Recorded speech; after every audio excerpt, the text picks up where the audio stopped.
Hey guys, we're getting ready for part two of the tragic case of Huang Na.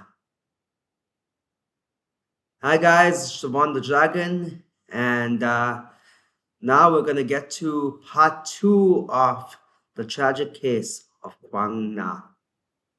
Let's get to it. 5,000 Singapore dollars. Of course, the search teams distributed news, photos, and flyers about the girl's mysterious disappearance far and wide. The search grew so large that even Singapore's neighboring country, Malaysia, got involved. Some Malaysians joined the search, and a few restaurants near the Singapore border hung posters urging people to look for Huang Na. In just a few days, the number of people participating in the search skyrocketed. A total of 70,000 flyers were printed and distributed, but despite all efforts, there was no sign of Huang Na. It was as if she had vanished into thin air, leaving no trace behind. At this point, everything seemed to take a sudden turn when the police decided to reinvestigate, examining all leads and individuals involved, including Tok Lin. When they brought him in for a second round of questioning, his story changed entirely, raising the police's suspicions. In his second statement, he claimed, "I know where Huang Na is. She was kidnapped by a group of 3 or 4 Chinese men who threatened her." He explained that this was a result of unresolved conflicts that Huang Na's mother had with others at the market, leading to her daughter's abduction as an act of revenge. So, the first time Tok Lin lied that he didn't know where Huang Na was. Now that he's questioned again, he says that Huang Na was kidnapped by some thugs, and it's because of a dispute with her mother. Something just doesn't add up here, Like, why did he have to lie the first time? Providing this information, Tok Lin even volunteered to help the police by using his connections to contact the group and negotiate Huang Na's release. However, he explained that since he was summoned to the police station too early, he didn't have his phone and needed to return home to retrieve it. Though skeptical, the police agreed and assigned 2 officers to escort him back to his home. After retrieving his phone, they quickly placed him in a car to return to the station for a lie detector test. But at that very moment, something happened that was beyond the police's control. Tok Lin took advantage of the police's trust. While being escorted, he requested a stop at a restaurant on Pasir Panjang Road, claiming he was hungry. After pretending to go to the restroom, he slipped away unnoticed. When the police realized he had... Okay, that is really, really, really shoddy police work. Like, I'm not a police officer, but I'm pretty sure if a suspect in a case asked to go and eat at a restaurant, A, you would send police officers with him to escort him, and B, you wouldn't even let him in the restaurant in the first place. You would just get the food that he wants, take it to the station, and then get him for questioning. Sounds simple. But I guess these police officers were too trusting. But the fact that Tok Lin ran away, why did he run away? hadn't come out for a long time, they panicked.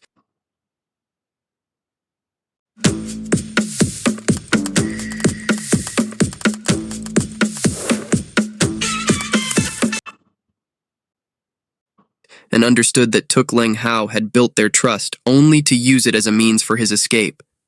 Naturally, when a suspect flees during transport, the police must immediately give chase and call for backup to set up a perimeter as quickly as possible. The same happened with Tok Lin. However, no matter how many officers they mobilized or how intensively they searched, they couldn't catch him. Tok Lin seemed to have vanished without a trace. The obvious question at this point was, where had he gone, and why did he run? Before we find out what happened to him, let's take a step back and explore who Tok Lin Hao really was. Tok Lin Hao was born on December 16, 1981, in Penang, Malaysia. He was the second of 4 children in a financially struggling family. He lived in Malaysia with his family until the age of 8, when he decided to leave home and move to Singapore to seek better job opportunities. However, things didn't go as planned. Without any qualifications, Tok Lin Hao could only find manual labor jobs. After some time in Singapore, he met a Chinese-Indonesian woman, and they quickly got married and had a son together. It was during this time that Huang Na and her mother met Tok Lin Hao. When they moved to Singapore, they rented a small room in the same building where Tok Lin Hao lived. From then on, Tok Lin Hao and Huang Na became familiar with each other, developing a close bond as if they were uncle and niece.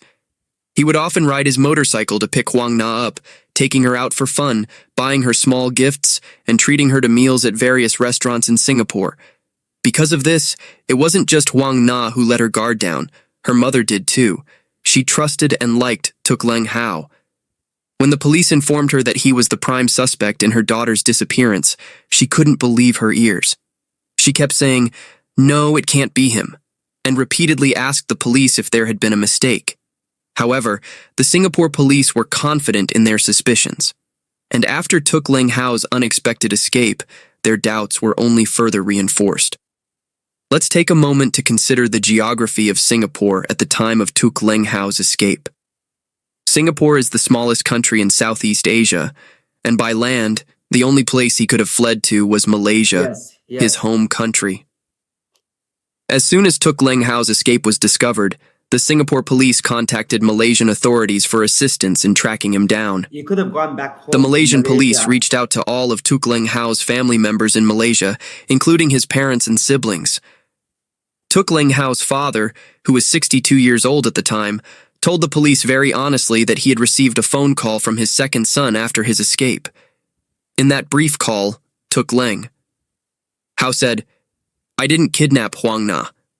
I ran away because I couldn't handle the pressure from the police." That doesn't make any sense. Yes, the police is a lot of pressure. Yes, if you are if the police are there and they are on you and you are a murder suspect, it's an unbelievable amount of pressure. But why would you still run away? Pressure is one thing, but somebody innocent isn't going to run away. They're just going to be, because if you run away, it kind of makes it seem like you're more guilty. And there's another point, I'll come back to that at the end of the video, I want to share. When the police arrived at their home, even Tok Lin Hao's older brother couldn't believe his brother was the prime suspect in such a horrific crime. To him, Tok Lin Hao was a shy person who never even had the nerve to ask for a loan, and he had never been involved in a fight. For someone like that, the idea of kidnapping a child sounded like a far-fetched story. As for the Singapore police, they quickly reached out to Tok Lin Hao's wife, who was still living in Singapore. She provided the police with similar information to what his father had told Malaysian authorities. Tok Lin Hao had called her as well, insisting he hadn't kidnapped the girl. However, in his call to his wife, he gave one crucial piece of information. After escaping from the police, he had taken a taxi to the border between Singapore and Malaysia, then continued by bus to Johor, Malaysia. That makes sense. Despite his family's hopes that he would explain what was happening, and even with the cooperation between the two neighboring countries, no further progress seemed to be made. That is, until October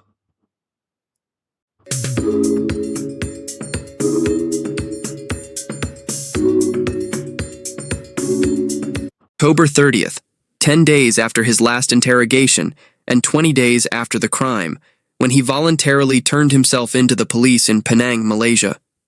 After receiving the news from Malaysia that Tok Lin Hao had surrendered and was in custody, Singapore police immediately sent an investigative team to bring him back for further questioning. Realizing he had no way out, Tok Lin Hao confessed to everything that had happened. On October 31st, A team of over 20 investigators led Tok Lin Hao to the location where he claimed he had disposed of Huang Na's body, on a hill in Telok Blangah Hill Park, just about a 10-minute drive from the wholesale market where her mother worked.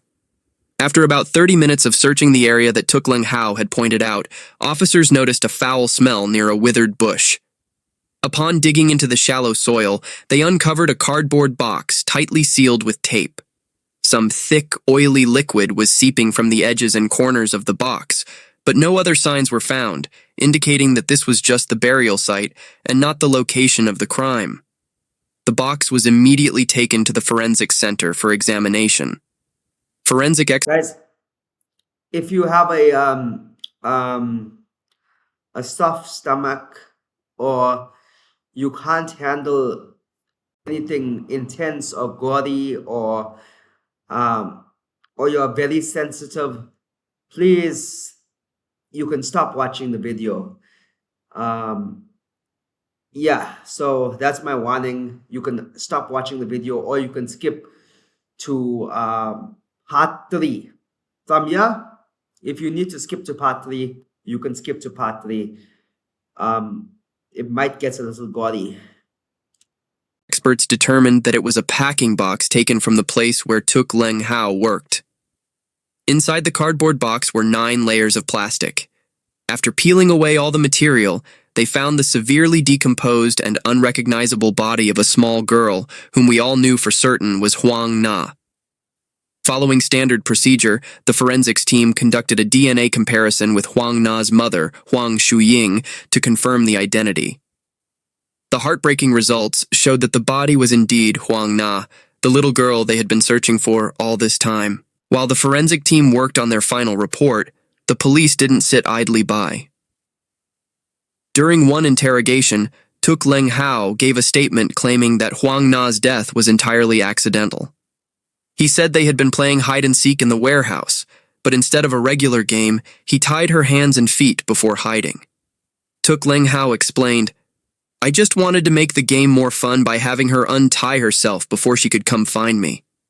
However, the physical evidence told a different story. The forensic doctors spoke on behalf of the victim. Their report showed that the direct cause of Huang Na's death was acute airway obstruction.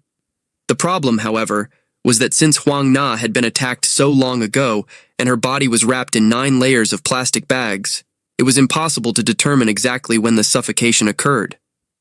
Aside from the acute airway obstruction, her face also showed signs of trauma of various degrees to the head, particularly the back of her skull. Due to the body being buried in damp soil for so long, it was difficult to determine which injuries were caused by specific blows. Additionally, when the medical team examined her gastrointestinal tract to estimate the time of death, they found partially digested mangoes in her stomach. There was also evidence of vomit in her mouth, and her rectal area contained fecal matter. Coupled with Tok Lin Hao's statement that he saw her experiencing convulsions, there were 2 possible explanations for her condition. Either she suffered an epileptic seizure, or the convulsions were the result of external trauma. But that wasn't all. What made this case even more perplexing was that when Huang Na's body was found, she wasn't wearing any clothes in the cardboard box.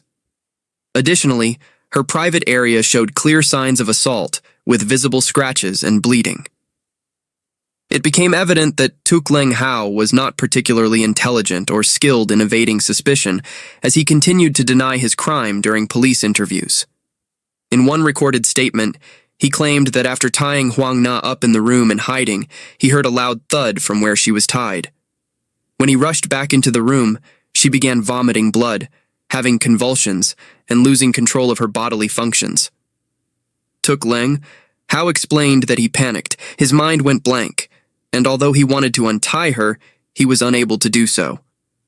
At that moment, he recalled a first aid technique he had seen online, which suggested applying pressure to the side of the neck in such situations. He immediately attempted this. When using his hands didn't work, he said he laid her on her side and used his foot to press on her neck. Unfortunately, Huang Na did not survive. Continuing his statement, Tok Lin Hao tried to explain the injuries in her private area. According to him, after his misguided attempts at first aid failed, He saw that things were getting worse. He removed her jacket and placed it over her face to cover her wide-open, clouding eyes in an attempt to ease his fear. Though he couldn't explain why he removed her pants, Tok Lin. You're watching Twitch. It's the finals, and the play of the game is coming. They make the move, the crowd goes wild, but you missed it because of...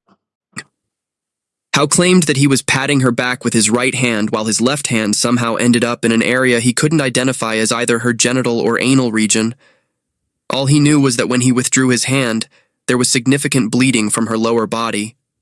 Regarding the location where Tok Lin Hao and Huang Na played hide-and-seek, police followed his testimony and went to a warehouse divided into 3 rooms on the 15th floor of the wholesale market where her mother worked.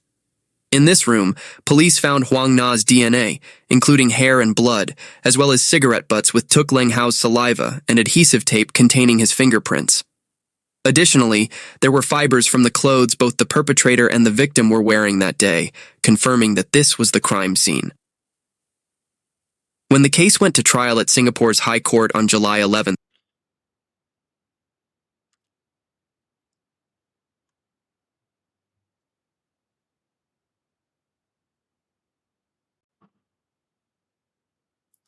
Wow. So the first thing I want to say is that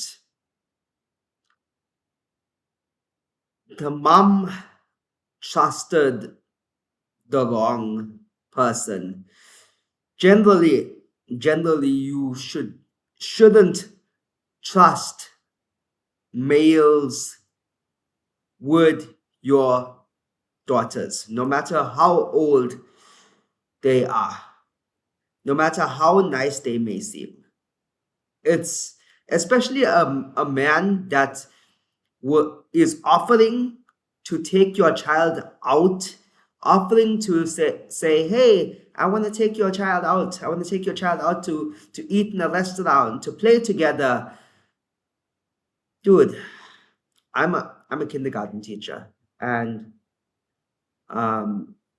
this child is around, slightly older than the age I teach, but she's in that age range, and I've taught kids from first grade and second grade kids before, and so I have students that I absolutely adore, but during my time off, I would just not want to have anything to do with my students, because I want my time off. I want to relax, So when you hear of somebody willingly wanting to spend time with a child that's not his own, firstly, and secondly, Tok Lin Hao has his own child and his own wife.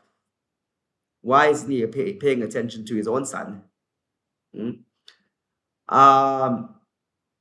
But the rest of the parts were really, really graphic. I'm not sure exactly what happened. I wasn't there. Police weren't there. And the only person that was there was Tok Lin Hao.